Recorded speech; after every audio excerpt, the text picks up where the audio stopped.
묻어놨는데 쭉 빠지네? 나 엄청 빠졌어요. 얼마야? 내가 넣으니까 내려가더라. 네, 요즘 해외 주식 투자자들 사이에서 이런 한탄의 소리가 심상치 않게 들린다고 해서요. 그 원인을 좀 들여다볼까 합니다. 염승환 이베스트 투자증권 부장과 함께합니다. 네, 부장님 안녕하세요. 네, 안녕하세요. 자, 이 국내 주식에 투자할까, 해외 주식에 투자할까 고민한 분들 많았는데 중간 성적표가 나와서 좀 들여다볼까 합니다. 네. 누가 웃었나요?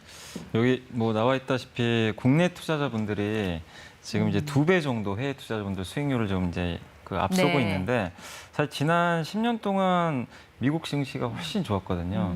근데 그러다 보니까 한국 투자자분들이 소외 아닌 소외를 많이 받았는데 네. 드디어 작년에 뭐 한풀이라는 좀 표현이 그렇지만 작년 말에 우리 한국 지수가 미국 증시보다 월등히 좋은 수익률을 냈거든요. 네. 또 한국 기업들의 주가도 많이 올라가면서 작년부터 투자하신 분들은 오히려 좀 미국보다는 네. 국내 투자자분들이 좀 수익률이 더 좋았던 게 아닌가 이렇게 보고 있습니다.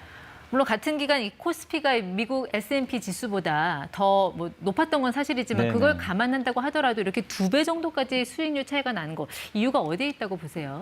일단 저는 그 포트폴리오에 있다고 생각을 하고 있어요. 네. 그러니까 그 국내하고 해외 투자하신 분들의 네. 물론 이제 색깔이 뭐 완전히 다른 건 아니지만 일부 이제 기업들의 좀 차이에 네. 기인한 게 아닌가 저는 좀 그렇게 보고 있거든요. 그래서 어떤 종목을 담았는지 한번 좀 보면서 이야기 들어볼까요? 네, 여기 이제 나와 있다시피 국내 투자분들은 여러분들이 이제 많이 아시는 네. 그 기업들입니다. 뭐 삼성전자, 현대차, 현대모비스, 우리 한국의 IT와 자동차를 대표하는 기업들이죠. 네. 그래서 굉장히 올해도 주가가 물론 이제 한 3, 4개월 쉬고는 있지만 작년 말부터 주가 올라온 이후로 굉장히 그 좋은 주가 흐름들을 여전히 잘 유지는 해주고 있거든요. 네. 크게 빠지진 않으면서. 근데 이제 오른쪽에 해외 투자자분들 보시면 여러분이 많이 아시는 테슬라 그리고 애플 밑에는 좀 생소하실 것 같아요. 네. 3번은 팔란티어, 4번은 유니티인데 네. 이 기업들이 사실은 지금 이제 3번 팔란티어 같은 건 빅데이터 기반의 회사고 네. 뭐 범죄자를 잡는 데 쓰이는 그 데이터를 갖고 있다고 하더라고요. 네. 그 네 번째 유니티 소프트웨어는 요새 메타버스 그 가상 세계를 구현하는 데 쓰이는 그 언리얼 엔진이라는 네. 게임 엔진을 만드는 회사인데 이 기업들은 생소하시겠지만 4차 산업혁명과 관련돼서 성장주로 부각이 됐어요. 네. 그러다 보니까 이제 개인 투자분들이 이 기업들을 좀 관심을 가지시고 산 것 같은데 물론 작년에 주가들이 3~4배씩 올랐습니다. 네. 근데 지금은 이제 고점 대비해서 주가들이 30%, 40% 많이 빠졌거든요. 네. 테슬라도 마찬가지고. 네. 근데 이 기업들이 주가가 어쨌든 많이 빠지다 보니까 최근에 수익률 격차가 저는 거기서 좀 벌어진 게 아닌가. 결국 국내 투자분들이 사셨던 기업들은 주가가 방어를 했는데 네. 이 기업들은 올랐다가 좀 크게 빠지면서 수익률이 좀 훼손된 게 좀 네. 결정적인 차이가 아닌가 싶습니다. 그러니까 좀 정리를 해보면 이제 국내 주식에 투자한 분들은 좀 대형주 위주의 안전한 투자를 했던 것 같고 네.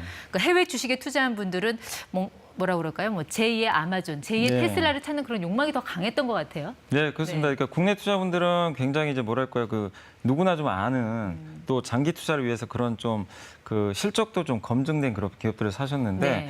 해외 주식 투자하시는 분들이 많이 좀 이제 투자를 해서 돈 버셨던 분들이 아마존하고 테슬라를 통해서 굉장히 또 부를 이루신 분들도 있거든요. 네. 간간히 뉴스에도 나왔잖아요.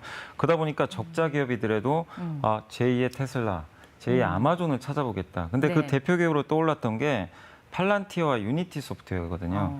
근데 실제로 작년에 주가도 정말 좋았어요. 네. 다만 적자 기업이다 보니까 주가 변동성이 좀 컸던 거죠. 네. 그래서 많은 분들이 제2의 아마존, 테슬라를 좀 원하셨는데 일단 지금 최근까지는 좀 주가가 빠져서 약간은 좀 힘들어하시는 좀 네. 구간인 것 같습니다. 뭐 테슬라, 애플은 안다고 하지만 팔란티어나 유니티 소프트웨어 같은 회사는 저는 굉장히 생소하게 들리는데 네. 물론 요즘 투자자분들 워낙 정보력이 좋긴 하지만 이런 기업들은 어떻게 알고 들어가셨을까요? 그러니까 요새 그 개인 투자분들이 굉장히 정보 습득력이 빠르세요. 그리고 네트워크들이 많이 연결이 돼 있기 때문에 네. 뭐 커뮤니티도 많이 그 형성을 하셔가지고 정보 공유도 하시는 것 같아요. 근데 어쨌든 이 기업들이 적자 기업들이긴 하지만 네. 나름대로 굉장히 그 각각의 장점이 있어요. 아까 말씀드린 팔란티어도 빅데이터 쪽에서는 굉장히 유명한 기업이고 유니티 소프트웨어는 요즘에 메타버스 얘기가 정말 많이 나오는데 네. 저 거기가 가상세계 게임이거든요. 네. 저 회사의 소프트웨어가 반드시 필요해요.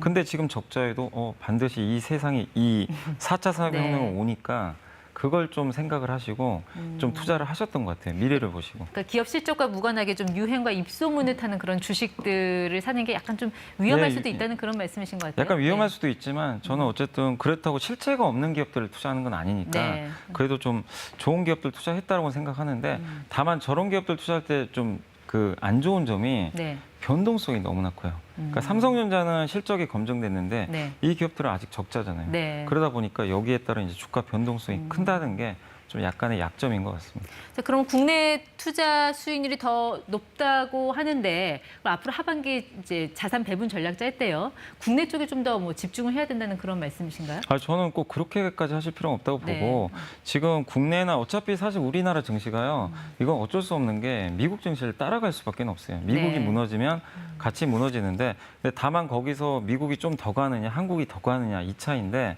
결국엔 국내든 해외든 저는 고르게 자산 분할하는 게 네. 맞다고 생각을 하고 근데 다만 해외 주식 투자하실 때는 염두에 주실 게 한국보다는 정보가 좀 부족하잖아요. 네. 그래서 자기가 잘 알고 공부했던 기업들 위주로 하는 게 좋다고 생각합니다. 그래서 네. 너무 뭐 무조건 국내만 하자 그럴 필요는 없다고 생각을 합니다. 잘 아는 종목을 골라서 좀 오래 들고 있어라 하는 네, 증시의 맞습니다. 격언이 통했다는 말씀이신 것 네, 같아요. 맞습니다. 네. 자, 국내 주식 투자자들 수익률은 좋긴 했는데 최근 그 거래 대금을 보면요. 거래 그 1월과 5월을 네. 비교해 봤을 때 거래 대금이 한 34.8% 크게 빠졌거든요. 뭔가 좀 개인 투자자들 힘이 빠진 건가요? 왜 이런 현상이 나타날까요? 그러니까 1월 달만 해도 정말 뭐 역동성이 너무 좋았어요. 뭐 증시가 급등도 했지만 네. 뭐 삼성전자, 현대차 같은 기업들이 하루에 막 8에서 10% 급등도 했거든요.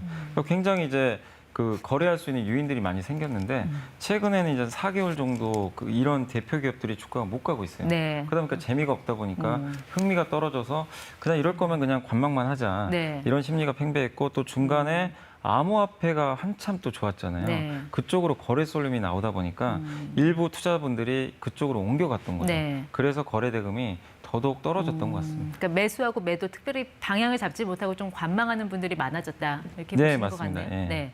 자, 그러면 어떻게 보세요? 이제 연초에는 말씀하신 대로 참 재밌는 장이었잖아요. 정말 그물만 던져도 고기가 잡히는 네. 하반기에도 그 정도의 수익률을 뭐 기대를 해도 될까요? 어떻게 그러니까 전망하시나요? 역동성은 저는 떨어질 것 같아요. 왜냐하면 작년하고 올해 초까지는 돈으로 인해서 주가 올랐는데 이제는 진짜 검증의 시간이에요. 실적으로 가는 장세가 나올 텐데 이걸 우리가 여름 장세라고 합니다. 네. 여름 장세의 특징이 그 완만하지만 굉장히 오래가는 상승장이 나와요. 네. 그렇기 때문에 저는 뭐 재미는 없을지라 하더라도 오히려 수익률 면에서는 내가 정말 실적이 잘 나오는 기업들을 네. 잘 고른다면 올해 그러니까 작년하고 올해 초보다 월등히 좋은 네. 수익률을 낼 수 있는 그런 장이 온다고 생각을 하고 있거든요. 그래서 여러분들이 이제부터는 검증된 기업들, 네. 실적이 나오는 기업들을 잘 선별을 하셔야 될 것 같습니다. 결국은 이제 종목 선정이 중요하다는 말씀인데 네. 하반기 되면은 이제 백신 접종도 더 확대가 될 거고요. 그렇게 되면 이제 언택트보다는 이제 컨택트로 또 다시 갈아타려는 뭐 그런 분들도 네. 계시잖아요. 어떤 종목에 좀 주목을 해서 봐야 된다고 그러니까 생각하세요? 저는 너무 그걸 구분할 필요는 없다고 봐요. 요새 컨택 기업들도 주가 너무 많이 올랐어요. 이미 우리가 해외여행 지금 당장 내일 갈 것처럼 주가들이 올라갔는데 그런 기업들은 이미 반영이 됐거든요.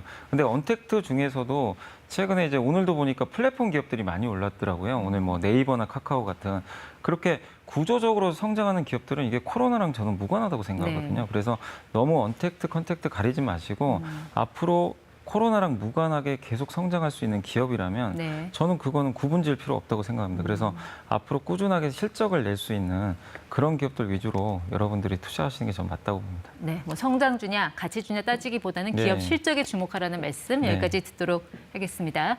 네, 지금까지 ETY 염승환 이베스트 투자증권 부장과 함께했습니다. 오늘 말씀 고맙습니다. 감사합니다.